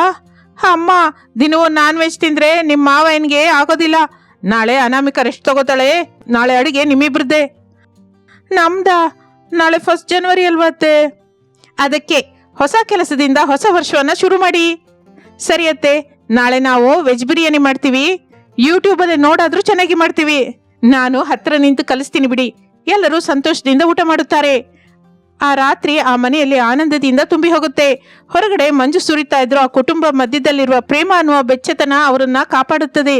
5,000 ರೂಪಾಯಿ ಬಜೆಟ್ ಅಲ್ಲಿ 5 ಕೋಟಿ ಬೆಲೆ ಬಾಳುವ ಆನಂದ ತುಂಬುತ್ತೆ. ಅನಾಮಿಕಳ ಸಮಯ ಸ್ಫೂರ್ತಿ, ಅವನಿ ಅಂಜಲಿಯರ ಬದಲಾವಣೆ ಆ ಹೊಸ ಸಂವತ್ಸರಕ್ಕೆ ಒಂದು ಒಳ್ಳೆ ಆರಂಭ ಕೊಡುತ್ತದೆ. ಕಡೆಗೆ ಪ್ರಸಾದ್ ಶಾರದಾ ತಮ್ಮ ರೂಮಿನಲ್ಲಿ ಮಲ್ಕೊಂಡು ಮಾತಾಡ್ತಾ ಇರ್ತಾರೆ. ಶಾರದಾ, ನಮ್ಮ ಸೊಸೆಂದ್ರು ಬಂಗಾರ. ಹೌದು ರೀ, ಒಬ್ರು ಬಂಗಾರ, ಒಬ್ರು ಬೆಳ್ಳಿ, ಒಬ್ರು ತಾಮ್ರ. ಆದ್ರೆ ಅವ್ರು 3 ಸೇರಿದ್ರೆ ಒಂದು ಆಭರಣ. ಆನಂದ. ಚೆನ್ನಾಗಿ ಹೇಳಿದೆ ಶಾರದಾ. ಗುಡ್ ನೈಟ್ ಮತ್ತೆ happy new year. Happy new year ರೀ. ಅನಾಮಿಕಾ ಟಿವಿ ಅತ್ತೆ ಸೊಸೆಯರ ಪ್ರೇಕ್ಷಕರೆಲ್ಲರಿಗೂ ಹ್ಯಾಪಿ ನ್ಯೂ ಇಯರ್. ರಾಮಾಪುರದಲ್ಲಿ ಒಂದು ಹಳೆ ಹಂಚಿನ ಮನೆ ಶಾರದಾ ಪ್ರಸಾದರದ್ದು. ಅವರ ಮಕ್ಕಳು ಸೊಸೆಯಂದಿರು ದೊಡ್ಡವರಿಂದ ಚಿಕ್ಕಂದಿನವರೆಗೆ ವರಸೆಯಾಗಿ ರಮೇಶ್ ಅನಾಮಿಕಾ, ಸುರೇಶ್ ಅವನಿ ಅರುಣ್ ಅಂಜಲಿ. ಕಾಲ ಕಳೆದ ಹಾಗೆ ಮಕ್ಕಳಿಗೆ ಸರಿಯಾದ ಕೆಲಸವೂ ಸಿಕ್ಕದೆ ಆ ಕುಟುಂಬ ಬಡತನದ ಕಡೆಗೆ ಜಾರ್ತಾ ಇರುತ್ತೆ. ಮೂವರು ಸೊಸೆಯಂದಿರು ಆ ಇಷ್ಟ ಕಷ್ಟಗಳನ್ನು ಸಹಿಸುತ್ತಲೇ ಸಂಸಾರವನ್ನು ಎಳ್ಕೊಂಡ್ಬರ್ತಾ ಇರ್ತಾರೆ. ಆದರೆ ಈ ವರ್ಷ ಚಳಿ ಅವರ ಪಾಲಿಗೆ ಶಾಪವಾಗಿ ಬದಲಾಗಿದೆ. ಅಮ್ಮ ಸೊಸೆ ಅಂದ್ರೆ ಹೇಳ್ರ ತಾಯಿ, ಬೆಳಗಾಗಿ ಹೋಗಿದೆ. ಈ ಚಳಿಗೆ ಕೋಳಿ ಕೂಡ ಕೂಗೋದು ಮರ್ತೋದಾಗಿದೆ. ಆದ್ರೆ ನಮ್ಮ ಹೊಟ್ಟೆ ಹಸುವೆ ಮರ್ತೋಗಲ್ವಲ್ಲ. ಎದ್ದು ಆ ಒಲೆನ ಆನ್ ಮಾಡ್ರಮ್ಮ. ಅಡಿಗೆ ಮನೆಯಿಂದ ಅನಾಮಿಕಾ ಹೊರಗೆ ಬರುತ್ತಾಳೆ. ಆಕೆ ಸಿರಿಯ ಸೆರಗನ್ನು ಗಟ್ಟಿಯಾಗಿ ಸುತ್ತಕೊಂಡಿರ್ತಾಳೆ. ಎದ್ದಿದ್ದೀನಿ ಅತ್ತೆ. ರಾತ್ರಿ ಎಲ್ಲ ಚಳಿಗೆ ನಿದ್ರೆ ಬಂದ್ರೆ ಅಲ್ವಾ, ಆ ಕಿಟಕಿಯೊಳಗಿಂದ ಗಾಳಿ ಕತ್ತಿ ಹಾಗೆ ಸೀಳ್ಕೊಂಡ್ ಬರ್ತಾ ಇದೆ. ಏನ್ ಮಾಡೋಣಮ್ಮ, ನಮ್ಮ ಹಣೆ ಬರಹ. ಅವನಿ ಅಂಜಲಿ ಇನ್ನೂ ಎದ್ದಿಲ್ವಾ? ಪಾಪ ಅವ್ರ ಹತ್ರ ಇರೋದು ತೆಳ್ಳಗಿನ ಬೆಡ್ಶೀಟ್ ಅತ್ತೆ. ಇಬ್ರು ಒಂದ್ ಕಡೆನೆ ಮುದ್ರಕೊಂಡು ಮಲಗಿದ್ದಾರೆ. ಚಳಿಗೆ ಏಳಲಾರ್ದೆ ಹೋಗ್ತಾ ಇದ್ದಾರೆ. ಎಬ್ಸಮ್ಮ, ಕೆಲಸಕ್ಕೆ ಹೋಗುವ ಗಂಡಸರಿಗೆ ಸ್ವಲ್ಪ ಗಂಜಿ ಆದ್ರೆ ಕಾಸು ಕೊಡ್ಬೇಕಲ್ಲ. ಅನಾಮಿಕಾ ಹೋಗಿ ಅವನಿ ಅಂಜಲಿಯರನ್ನು ಎಬ್ಬಿಸುತ್ತಾರೆ. ಅವರು ಕಣ್ಣುಜ್ಜಿಕೊಂಡು ಗಡಗಡ ನಡುಗುತ್ತಾ ಹೊರಗೆ ಬರ್ತಾರೆ. ಹಬ್ಬಾ, ಏನ ಕೈ ನರಕ. ಚಳಿಗೆ ನನ್ನ ಕೈ ಬೆರಳು ಕದಲ್ತಾ ಇಲ್ಲ. ಈ ಹಂಚಿನ ಮನೆಯಲ್ಲಿದ್ರೆ ಫ್ರಿಜ್ ಅಲ್ಲಿ ಇದ್ದಾಗಿದೆ. ಕನಿಷ್ಠ ನಮಗೆ ಶೀಟಿನ ಮನೆ ಆದ್ರೂ ಚೆನ್ನಾಗಿರ್ತಾ ಇತ್ತು. ಶೀಟಿನ ಮನೆ ಆದ್ರೆ ಬೇಸಿಗೆಯಲ್ಲಿ ಮನೇಲಿ ಇರಲಾರುವ ಅಂಜಲಿ, ಇದ್ದದ್ರಲ್ಲೇ ಹೊಂದ್ಕೊಂಡು ಹೋಗ್ಬೇಕು. ಆದ್ರೆ ಈ ದಿನ ನೀರ್ ಮುಟ್ಕೋಬೇಕು ಅಂದ್ರೆ ನನ್ನ ಮೈ ನಡುಗ್ತಾ ಇದೆ. ಪ್ರಾಣ ಹೋಗೋ ಹಾಗಿದೆ ಅಕ್ಕ. ಪ್ರಾಣ ಹೋಗಲ್ವೇ, ಹೆಂಗಸಿಗೆ ತಾಳ್ಮೆನೆ ಪ್ರಾಣ. ಹೋಗಿ ಆ ಹಿತ್ತಲಿನಲ್ಲಿರುವ ಸೌದೆ ತಗೊಂಬಾ. ರಾತ್ರಿ ಮಂಜಿಗೆ ತಣ್ಣಗಾಗಿರುತ್ತೆ, ಆರ್ಬಿಟ್ಟು ಒಲೆ ಹಚ್ಚಿಸ್ಬೇಕು. ಬೇಗ ಶುರು ಮಾಡಿ. ಹಿತ್ತಲಿನಲ್ಲಿ ಅನಾಮಿಕಾ ಅವನಿ ಅಂಜಲಿ ಸೌದೆಯನ್ನ ಎತ್ಕೋತಾ ಇರ್ತಾರೆ. ಅಕ್ಕ, ನನ್ನಿಂದ ಆಗ್ತಾ ಇಲ್ಲ. ನನ್ನ ಕಾಲು ಜಡ್ ಹಿಡ್ದೋಗಿದೆ. ಕನಿಷ್ಠ ಕಾಲಿಗೆ ಚಪ್ಪಲಿ ಕೂಡ ಇಲ್ಲ ನಮ್ಗೆ. ಈ ಬಡತನ ಯಾವಾಗ ಹೋಗುತ್ತಾ ಏನೋ. ನನ್ ಕೈ ಬೆರಳಿಗೆ ಸಿಬ್ರು ಚುಚ್ಕೊಂಡಿದೆ. ದುಃಖ ಪಡ್ಬೇಡ ಅಂಜಲಿ, ಕಷ್ಟ ಯಾವತ್ತಿಗೂ ಒಂದೇ ತರ ಇರಲ್ಲ. ನಾವು ಕಷ್ಟಪಟ್ರೆ ಯಾವುದೋ ಒಂದಿನ ಒಳ್ಳೆ ದಿನ ಬರುತ್ತೆ. ಧೈರ್ಯವಾಗಿರೋಣ.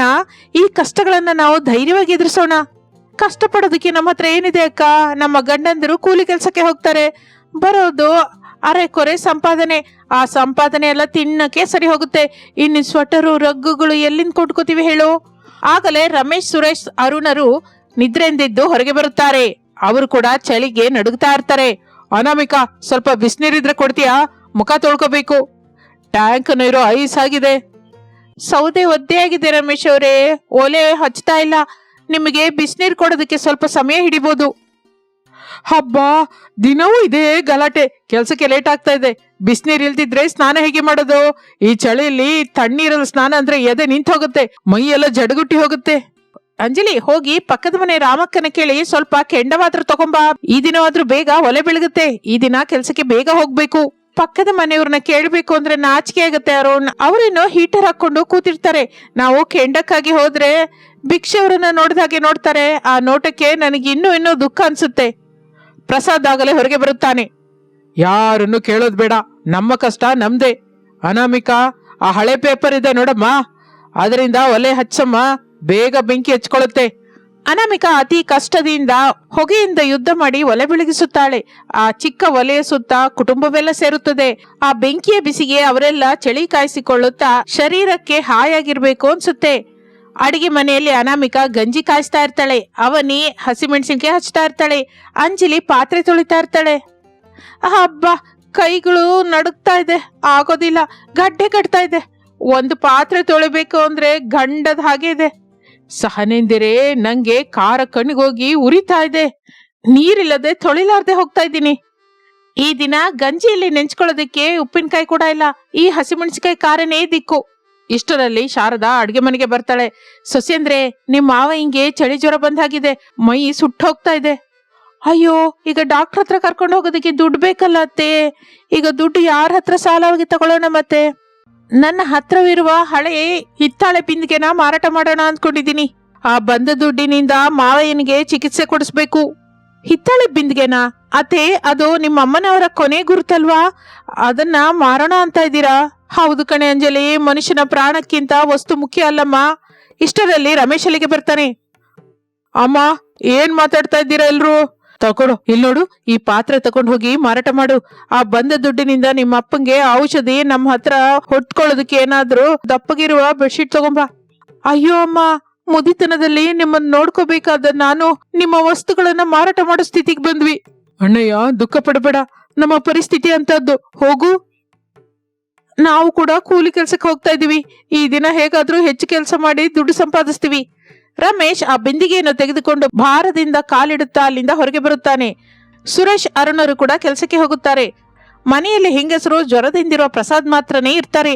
ಮಧ್ಯಾಹ್ನವಾಗುವ ಹೊತ್ತಿಗೆ ಹಾಲ್ನಲ್ಲಿ ಪ್ರಸಾದ್ ನಡುಗುತ್ತಾ ಮಲಗಿರ್ತಾನೆ. ಶಾರದಾ ಅವನ ಪಕ್ಕನೆ ಕೂತಿರ್ತಾಳೆ. ಸೊಸೆ ಮೂವಂದರು ದಿಗಿಲಿನಿಂದ ಕೂತಿರ್ತಾರೆ. ಅಕ್ಕ, ಹೀಗಾದ್ರೆ ಕಷ್ಟ, ನಾವು ಕೂಡ ಏನೋ ಒಂದು ಮಾಡ್ಬೇಕು. ಏನ್ ಮಾಡ್ತೀವಿ ಅವನಿ, ನಮಗೆ ಓದಿಲ್ಲ, ಕೈಯಲ್ಲಿ ಚಿಲ್ಲರೆ ಕಾಸು ಇಲ್ಲ. ಏನಾದ್ರೂ ವ್ಯಾಪಾರ ಮಾಡೋಣ ಅಕ್ಕ. ವ್ಯಾಪಾರಕ್ಕೆ ಬಂಡವಾಳ ಬೇಕು. ಆ ಬಂಡವಾಳ ನಮ್ಮ ಹತ್ರ ಇಲ್ವಲ್ಲ. ಬಂಡವಾಳವಿಲ್ಲದ ಕೆಲಸ ಮಾಡೋಣ. ಅದೇನು?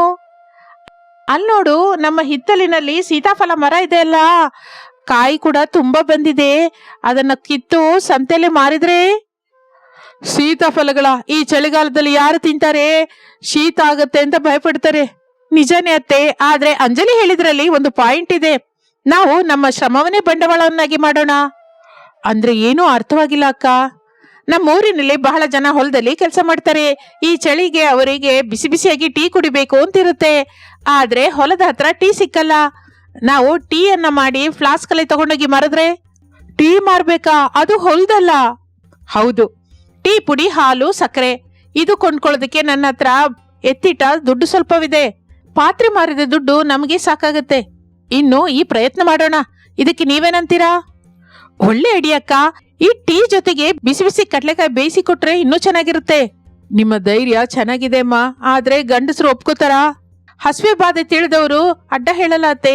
ಮಾವಯ್ಯನವರ ಔಷಧಿಗಾಗಿ ಅಲ್ವಾ ನಾವಿದೆಲ್ಲ ಮಾಡ್ತಾ ಇರೋದು. 3 ಬಡ ಸೊಸೆಯರು ಒಂದು ನಿರ್ಣಯಕ್ಕೆ ಬರುತ್ತಾರೆ. ಅನಾಮಿಕಾ ತನ್ನ ಹತ್ತಿರ ಇರುವ ದುಡ್ಡಿನಿಂದ ಟೀ ಪುಡಿ, ಹಾಲು ತರಿಸುತ್ತಾಳೆ. ಅವನಿ ಅಂಜಲಿಯರು ಸೌದೆ ಒಲೆ ಮೇಲೆ ಪಾತ್ರೆ ಇಟ್ಟು ಟೀ ಮಾಡುತ್ತಾರೆ. ಇನ್ನೊಂದು ಒಲೆಯಲ್ಲಿ ಕಡಲೆ ಬೀಜನ ಬೇಯಿಸ್ತಾರೆ. ಆ ಸಾಯಂಕಾಲವೇ ಅವರು ಹೊಲದ ಕಡೆಗೆ ಹೊರಡುತ್ತಾರೆ. ಸಾಯಂಕಾಲ 4 ಗಂಟೆ ಆಗ್ತಾ ಇರುತ್ತದೆ. ಹೊಲದಲ್ಲಿ ಚಳಿಗೆ ನಡುಗುತ್ತಾ ಕೆಲಸ ಮಾಡ್ತಾ ಇರ್ತಾರೆ ಕೆಲವರು. ಅನಾಮಿಕಾ, ಅವನಿ, ಅಂಜಲಿ ಅಲ್ಲಿಗೆ ಹೋಗುತ್ತಾರೆ. ಬಿಸಿ ಬಿಸಿ ಟೀ, ಶುಂಠಿ ಟೀ, ಬೇಯಿಸಿದ ಕಡಲೆಕಾಳು, ಚಳಿನ ಹೊಡೆದೋಡಿಸುವ ಬಿಸಿ ಬಿಸಿಯಾದ ಟೀ. ಏನಮ್ಮ, ನಿಜವಾಗಿ ಬಿಸಿಯಾಗಿದೆಯಾ ಟೀ? ಈ ಚಳಿಗೆ ಪ್ರಾಣ ಹೋಗೋ ಹಾಗಿದೆ. 1 ಗ್ಲಾಸ್ ಕೊಡು ತಾಯಿ. ಈಗೋಳಿ ಚಿಕ್ಕಪ್ಪ, ಶುಂಠಿ ಜಜ್ಜಿ ಹಾಕಿದೀವಿ, ಗಂಟಲಿಗೆ ಹಾಯಾಗಿರುತ್ತೆ. ಕಡಲೆ ಬೀಜ ಕೂಡ ತಗೊಳ್ಳಿ, ಹೊಟ್ಟೆ ತುಂಬುತ್ತದೆ. ಚಳಿಗೆ ಕೆಲಸ ಮಾಡುತ್ತಾ ಇರುವ ಕೂಲಿಗಳಿಗೆ ಆ ಬಿಸಿ ಟೀ ಅಮೃತದ ಹಾಗೆ ಅನಿಸುತ್ತದೆ. ಒಬ್ಬರ ನಂತರ ಒಬ್ರು ಬಂದು ಟೀ ಕುಡಿಯೋದಕ್ಕೆ ಶುರು ಮಾಡ್ತಾರೆ. ಅನಾಮಿಕಾ ಗ್ಲಾಸ್ ತೊಳಿತಾ ಇದ್ರೆ ಅವನಿ ಟೀ ಸುರಿತಾ ಇರ್ತಾಳೆ. ಅಂಜಲಿ ದುಡ್ಡನ್ನು ತಗೋತಾಳೆ.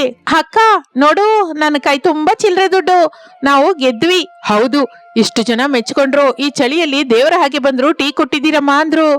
ಬನ್ನಿ ಮನೆಗೆ ಹೋಗಿ ಮತ್ತೆ ಟೀ ಕಾಯಿಸ್ಕೊಂಡು ಬಸ್ ಸ್ಟಾಂಡ್ ಹತ್ರ ಹೋಗೋಣ. ಅಲ್ಲಿ ಪ್ರಯಾಣಿಕರಿರ್ತಾರೆ. ಆ ದಿನ ರಾತ್ರಿಯವರೆಗೂ 3 ಸೊಸೆಯಂದರು ಕಷ್ಟಪಡುತ್ತಾರೆ. ಮನೆಗೆ ಬರುವ ಹೊತ್ತಿಗೆ ಅವರು ಸುಸ್ತಾಗಿರುತ್ತಾರೆ. ಆದ್ರೆ ಅವರ ಮುಖದಲ್ಲಿ ಸಂತೃಪ್ತಿ ಇರುತ್ತದೆ. ರಾತ್ರಿ ವೇಳೆ ಮನೆಯಲ್ಲಿ ರಮೇಶ್, ಸುರೇಶ್, ಅರುಣ್ ಕೂಡ ಆಗಲೇ ಬರ್ತಾರೆ. ಕೈಯಲ್ಲಿ ಔಷಧಿ, 2 ತೆಳ್ಳಗಿನ ಬೆಡ್ಶೀಟ್ ಇರುತ್ತದೆ. ಪಾತ್ರೆ ಮಾರಿದ ದುಡ್ಡು ಅದಕ್ಕೆ ಸರಿ ಹೋಗಿರುತ್ತದೆ. ಅಮ್ಮ, ಅಪ್ಪ, ಹೇಗಿದ್ದೀರಾ?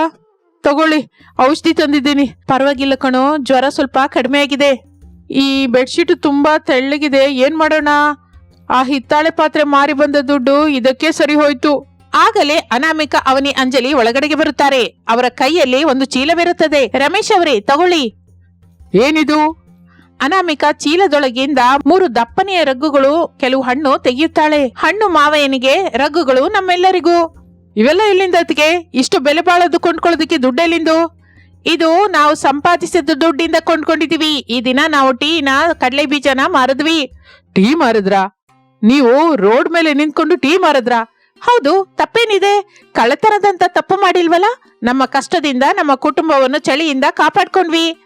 ಅನಾಮಿಕಾ, ನನ್ನನ್ನು ಕ್ಷಮಿಸು. ನಾನು ಗಂಡಸಾಗಿಯೂ ಪೋಷಿಸಲಾರದೆ ಹೋಗ್ತಾ ಇದ್ದೀನಿ. ನೀವು ರೋಡ್ ಹತ್ತಿ ಕಷ್ಟಪಡಬೇಕಾಗಿ ಬಂತು.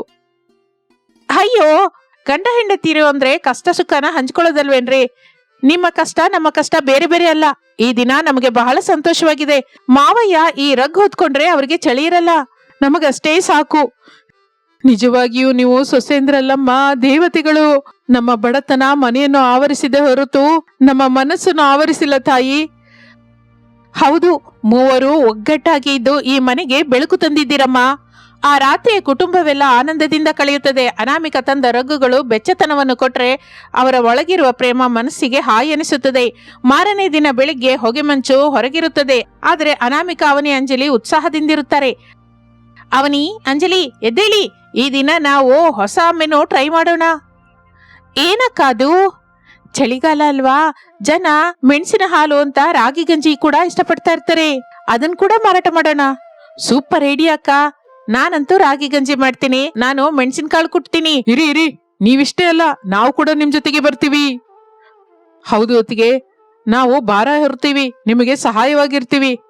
ಈ ಚಳಿಗಾಲದಲ್ಲಿ ನಮ್ಮ ಬಡತನವನ್ನು ಜಯಿಸಿ ತೋರಿಸೋಣ. ಹಾಗೆ ಕುಟುಂಬವೆಲ್ಲ ಸೇರಿ ಒಂದು ಚಿಕ್ಕದಾದ ಮೊಬೈಲ್ ಕ್ಯಾಂಟೀನ್ ಅನ್ನ ಶುರು ಮಾಡುತ್ತಾರೆ. ರಮೇಶ್, ಸುರೇಶ್, ಅರುಣ್ ಒಂದು ತಳ್ಳುಗಾಡಿಯನ್ನು ಸಿದ್ಧ ಮಾಡುತ್ತಾರೆ. ಅದರ ಮೇಲೆ ಸೊಸೆಯಂದಿರ ರುಚಿ ಅಂತ ಬೋರ್ಡ್ ಇಡುತ್ತಾರೆ. ಬೆಳಿಗ್ಗೆ ರಾಗಿ ಗಂಜಿ, ಮೆಣಸಿನ ಹಾಲು, ಸಾಯಂಕಾಲ ಟೀ, ಕಡಲೆಕಾಯಿ, ಬಜ್ಜಿಗಳು ಮಾರಲಿಕ್ಕೆ ಶುರು ಮಾಡುತ್ತಾರೆ. ಊರಿನ ಸಂತೆಯಲ್ಲಿ ಅನಾಮಿಕಳ ಗಾಡಿ ಹತ್ರ ಜನ ಕಿಟಕಿಟ ಆಡ್ತಾ ಇರ್ತಾರೆ. ಅಮ್ಮ, ಒಂದ್ ಗ್ಲಾಸ್ ಮೆಣಸಿನ ಹಾಲು ಕೊಡಮ್ಮ. ನಿಮ್ ಹತ್ರ ಮೆಣಸಿನ ಹಾಲು ಕುಡಿದ್ರೆ ಜ್ವರ ಹಾಗೆ ಮಾಯವಾಗುತ್ತೆ. ತಗೊಳ್ಳಿಪ್ಪ. ಶಾರದಾ ಪಕ್ಕದಲ್ಲೇ ಕೂತ್ಕೊಂಡು ದುಡ್ಡನ್ನು ತಗೋತಾ ಇರ್ತಾಳೆ. ನೋಡಿದ್ರಾ ನನ್ನ ಸೊಸೆಯಂದಿರ ಕೈಗುಣ? ಹೌದು, ಈ ಚಳಿಗಾಲ ನಮಗೆ ಕಷ್ಟ ಕೊಡುತ್ತೆ ಅನ್ಕೊಂಡೆ, ಆದ್ರೆ ನನ್ನ ಸೊಸೆಯಂದ್ರಲ್ಲಿರುವ ಶಕ್ತಿನ ಹೊರಗೆ ತರಿಸ್ತು. ಈಗ ನಮ್ಗೆ ಯಾವ ತೊಂದ್ರೆನೂ ಇಲ್ಲ. ಅಬ್ಬಾ ಮಾವಯ್ಯನವ್ರೆ, ನೀವು ಮತ್ತಷ್ಟು ಹೊಗಳಬೇಡಿ, ನನಗೆ ನಾಚಿಕೆ ಆಗತ್ತೆ. ನಾಚಿಕೆ ಪಡ್ಬೇಡ ಅಂಜಲಿ, ಬಜ್ಜಿ ಸೀದ್ ಹೋಗ್ತಾ ಇದೆ ನೋಡು. ಎಲ್ಲರೂ ನಗುತ್ತಾರೆ. ರಮೇಶ್ ಅವರೇ, ಟೀ ರೆಡಿಯಾಗಿದೆ, ಎಲ್ರಿಗೂ ಕೊಟ್ಟುಬಿಡಿ. ಹಾಗೆ ಓನರ್ ಅವರೇ. ಕುಟುಂಬವೆಲ್ಲ ಸಂತೋಷದಿಂದ ಇರುತ್ತಾರೆ. ಚಳಿಗಾಲ ಮುಗಿಯೋ ಹೊತ್ತಿಗೆ ಆ ಬಡ ಕುಟುಂಬ ಆರ್ಥಿಕವಾಗಿ ಬಲವಾಗುತ್ತದೆ. ಮಣ್ಣಿನ ಮನೆಯನ್ನು ರಿಪೇರಿ ಮಾಡಿಸ್ಕೊತಾರೆ. ಎಲ್ರಿಗೂ ಒಳ್ಳೆ ಬಟ್ಟೆಗಳು ಬರುತ್ತದೆ.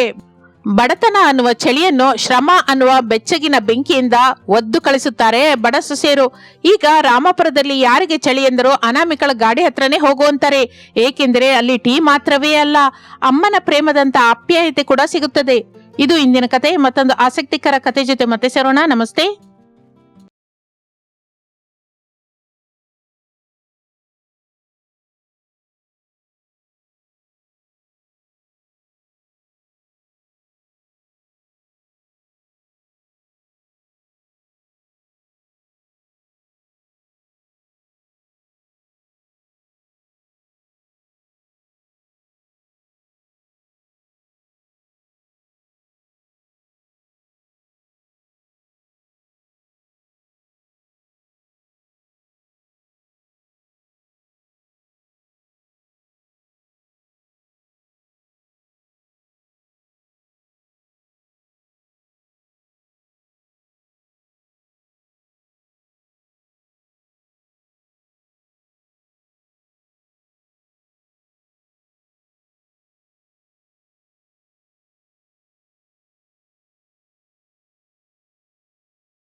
சாரதம்மா குளிர் அதிகமா இருக்கிறதுனால ஒரு கம்பளி எடுத்துக்கிட்டு மேல போத்திக்கிட்டு வெளியே வந்தாங்க. அந்த நேரம் பார்த்து பிரசாத் வீட்டுக்கு வெளியே தீ போட்டுக்கிட்டு உக்காந்து இருந்தாரு. சாரதாவை பார்த்து சிரிச்சுக்கிட்டே பிரசாத், வா சாரதா வா, புருஷனை பார்த்து பயப்படாத பொண்டாட்டிங்க எல்லாம் இந்த குளிருக்கு கடகடன்னு நடுங்க வேண்டியதுதான். பிள்ளைங்களுக்கு குளிர்காலம் அப்படின்னா ரொம்பவே பிடிக்கும். எதுக்கு தெரியுமா? கொஞ்சம் வாய மூடுறீங்களா? என்னால குளிர்ல வீட்டுக்குள்ள இருக்க முடியல, குளிர் தாங்க முடியல.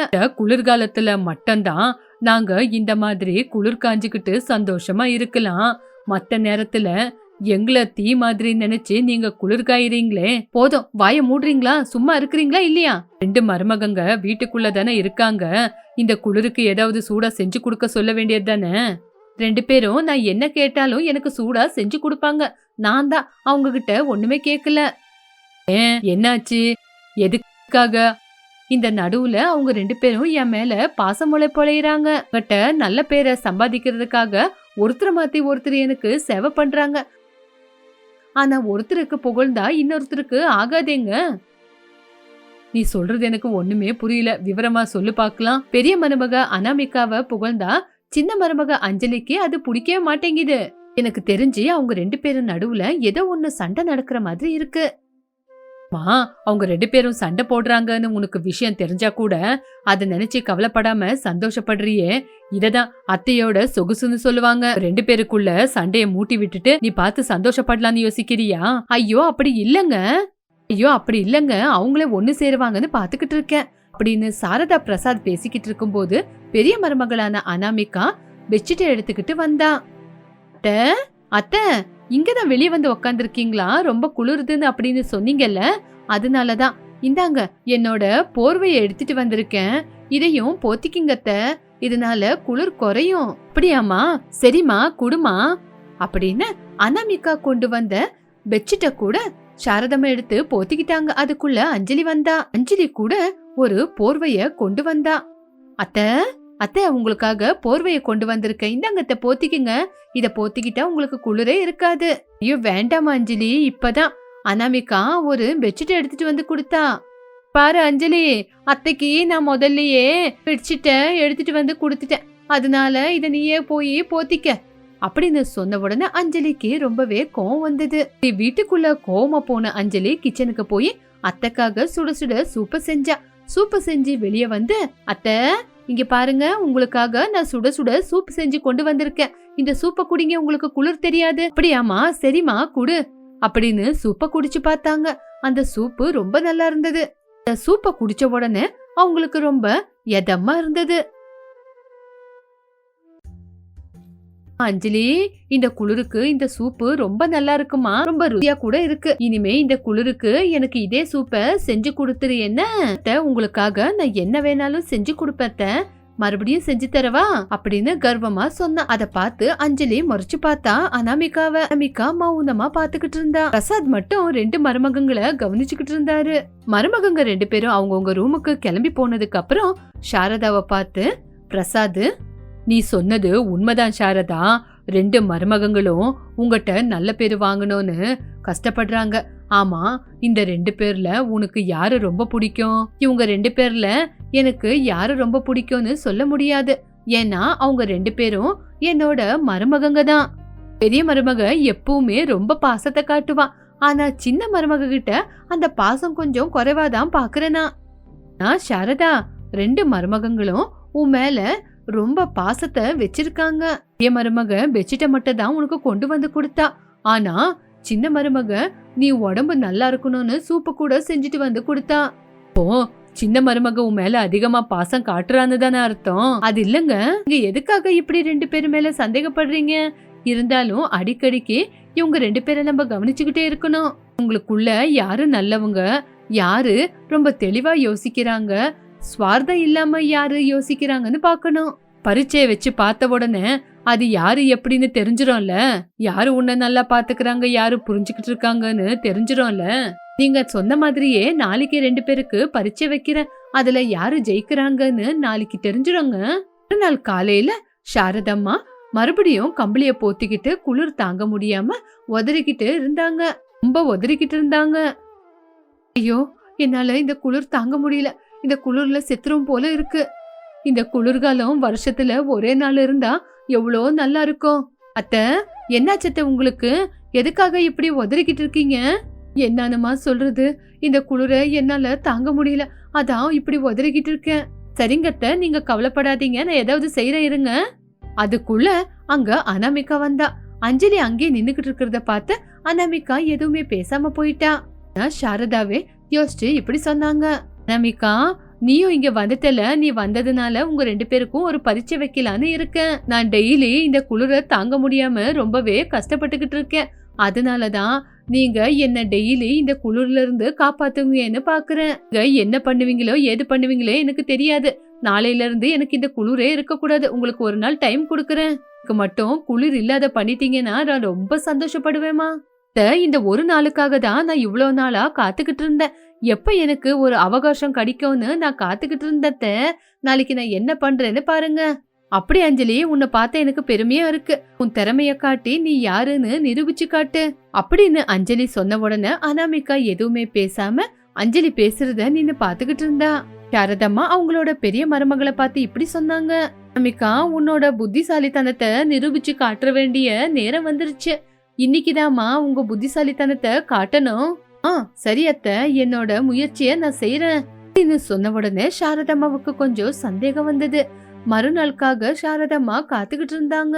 மாமியார் கேட்ட மாதிரியே 2 மருமகங்க அவங்களோட வேலையை செய்ய ஆரம்பிச்சாங்க.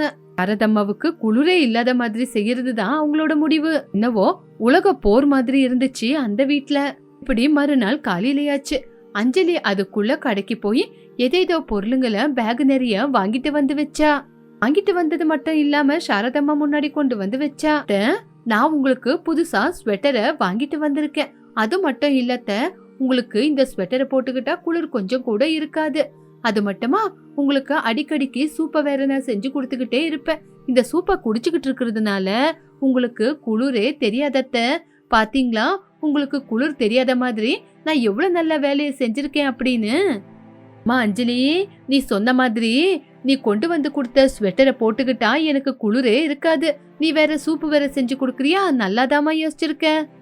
அத்தை, நீங்க உங்க பெரிய மருமக என்ன செய்ய போறாங்கன்னு கேளுங்க அத்தை. சரிம்மா, இப்பவே கூப்பிட்டு கேக்குறேன். அனாமிகா, அனாமிகா, இங்க வாமா. சொல்லுங்க அத்தை. ஏமா, எனக்கு குளிர் தெரியாத மாதிரி நான் ஒரு வேலையை செய்ய சொன்னேனே, நீ என்னம்மா செய்ய போற? நான் செய்ய வேண்டியது செய்வேன். அனாமிகா மண்ணும் மாடோட சாணத்தையும் கொண்டு வந்தா. அதே மாதிரி கொஞ்சம் பில்லுங்களையும் கொண்டு வந்தா. இப்படி மண்ணு, இலை, பில்லு, சாணி எல்லாத்தையும் கலந்து வீட்டுக்கு மேல தேய்க்க ஆரம்பிச்சுட்டா. இப்படி மந்தமா வீட்டு சவருக்கு தேய்ச்சிட்டா. அத பார்த்து அஞ்சலி சிரிச்சுக்கிட்டு இருந்தா. அனாமிகா அக்காவுக்கு பைத்தியம் பிடிச்சிருக்கு, அதனாலதான் இப்படி செஞ்சுக்கிட்டு இருக்கா. நான் ஒன்னும் பைத்தியக்காரி இல்ல அத்தை, நீங்க உள்ள போய் பாருங்க, உங்களுக்கே தெரியும். சரிம்மா, நான் இப்பவே போய் பாக்குறேன் அப்படின்னு சாரதம்மா உள்ள வந்தாங்க. சாரதம்மா உள்ள வந்து பார்த்தா குளிரே இருக்கல, நல்லா உடம்பே சூடா இருந்தது. அத பார்த்து சாரதம்மா ரொம்ப சந்தோஷப்பட்டாங்க. மருமக செஞ்ச வேலையை பார்த்து ரொம்பவே பெருமைப்பட்டாங்க. ஆஹா, அனாமிகா ரொம்ப புத்திசாலியா யோசிச்சிருக்க. உள்ள குளிரே தெரியலமா, ரொம்ப சூடா இருக்கு. நான் கூட நல்லதுதான் செஞ்சேன். ஆமாமா, ரொம்ப நல்லதுதான் செஞ்சேன். நீ அந்த ஸ்வெட்டர் வாங்குறதுக்காக நிறைய காசு செலவு பண்ணி பக்கத்தூருக்கு போய் வாங்கிட்டு வந்த. அதே அனாமிகா இந்த ஊர்ல இருக்கிற இயற்கை பொருளால செலவே இல்லாம வீடு சூடா இருக்கிற மாதிரி என்ன மாதிரி செஞ்சுக்கிட்டு இருக்கான்னு பாரு. புத்திசாலித்தனம்னா இதுதாமா. அத்தை, இனிமே நீங்க வீட்டுக்குள்ள எந்த ஒரு பெட்ஷீட் இல்லாம நல்லபடியா படுத்து தூங்கலாம். இப்படி அனாமிகா செஞ்ச வேலையால சாரதம்மா சந்தோஷப்பட்டாங்க. அஞ்சலிய பார்த்து சந்தோஷப்பட்டாலும் அனாமிகா தான் 1 ரூபா செலவில்லாம இயற்கை மூலமா வீடு சூடா இருக்கிறதுக்கு என்ன செய்யணுமோ அத கவனிச்சு செஞ்சா. அக்கா, நான் உங்களை விட நல்லபடியா யோசிக்கணும் அப்படின்னு தான் முடிவெடுத்தேன். ஆனா என்னால உங்களை ஜெயிக்க முடியல. நான் அத்தை நல்லா இருக்கணும்னு யோசிச்சேன். ஆனா நீங்க அத்தை கூட சேர்ந்து எல்லாரும் நல்லா இருக்கணும்னு யோசிச்சீங்க. இதுதான்க்கா நம்ம 2 பேருக்கு இருக்கிற வித்தியாசம். அக்கா, நீ ரொம்ப நல்லவ. நான் கூட நீ போற போக்குலயே வரலான்னு யோசிக்கிறேன். அஞ்சலி, உன்னை நான் யாரோன்னு நினைக்கலமா. நீயும் என் கூட பிறந்த தங்கச்சி மாதிரி தான். அப்பா கடவுளே, என் மருமகங்க 2 பேரும் சந்தோஷமா ஒத்து போயிட்டாங்க. இந்த சந்தோஷத்துக்கு நம்ம சுட சுட பிரியாணி செஞ்சு சாப்பிடணும். அதான் பிரியாணி கூட சேர்ந்து சிக்கன் பக்கோடாவையும் வாங்கி சாப்பிட்டா ரொம்ப சூப்பரா இருக்கும். சார் சொன்ன உடனே 2 மருமகங்களும் சிரிச்சாங்க. இப்படி அன்னையில இருந்து 2 பேரும் அந்யோன்யமா வாழ்ந்தாங்க. அதே மாதிரி குளிர பார்த்து பயப்படாம சந்தோஷமா வாழ்ந்தாங்க. என்னோட மருமகங்க 2 பேரும் புத்திசாலின்னு சாரதம்மா எல்லாருகிட்டயும் சொல்லிக்கிட்டாங்க. இதுதான் இன்னையோட கதை. மறுபடியும் ஒரு நல்ல கதையோட மீண்டும் சந்திக்கலாம். அது வரைக்கும் வணக்கம்.